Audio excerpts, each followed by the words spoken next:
আসসালামু আলাইকুম। Welcome to Al Muslim IT.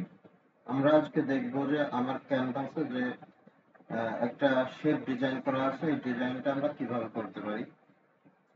তো কথা না বলে এখন ভিডিওটা শুরু করি। তো আমি ফার্স্টে এটা কেটে দেব।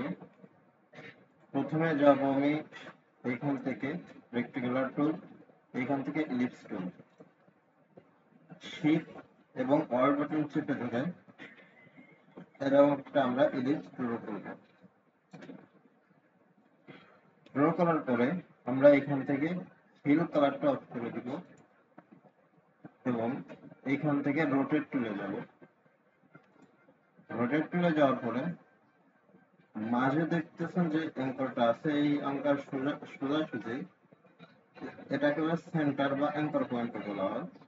এটার সোজাসুজি নিচে যে সেন্টার পয়েন্টটা আছে বা এটাকে এখানে যখন আমি মাউসে এই কার্সারটা টানতেছি দেখতেছেন এখানে অ্যাঙ্কর লেখা আসছে। তো আমি এখানে ক্লিক করে দিব। ক্লিক করে দেওয়ার পরে অল বাটন চেপে ধরে আমি যেখান থেকে ড্র্যাগ করতেছি ওইখান থেকে অল্ট বাটন চেপে ধরে হালকা করে একটু ড্র্যাগ করলাম। ব্যাস, এতটুকু থাকলো।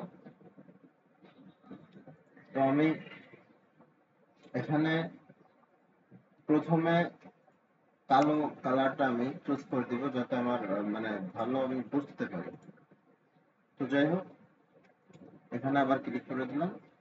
অল্ট বাটন চেপে ধরে আমি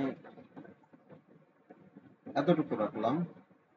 রাখার পরে কিবোর্ড থেকে কন্ট্রোল ডি বাটন চেপে ধরবো।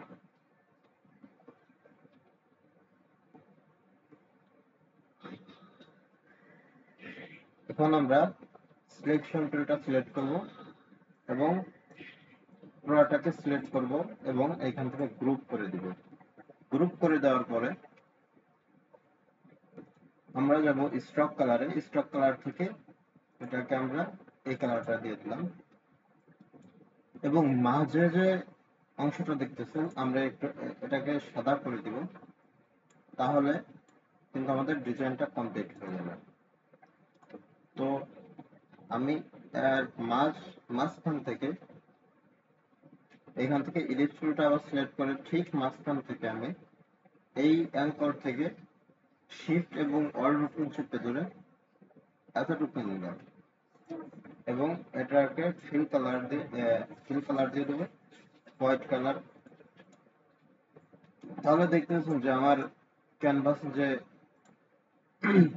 ডিজাইনটা আছে এই ডিজাইনটা কিন্তু জন্ম সনদ বা জন্ম নিবন্ধনে ব্যবহার হয় আগের যেগুলা সেইগুলাতে।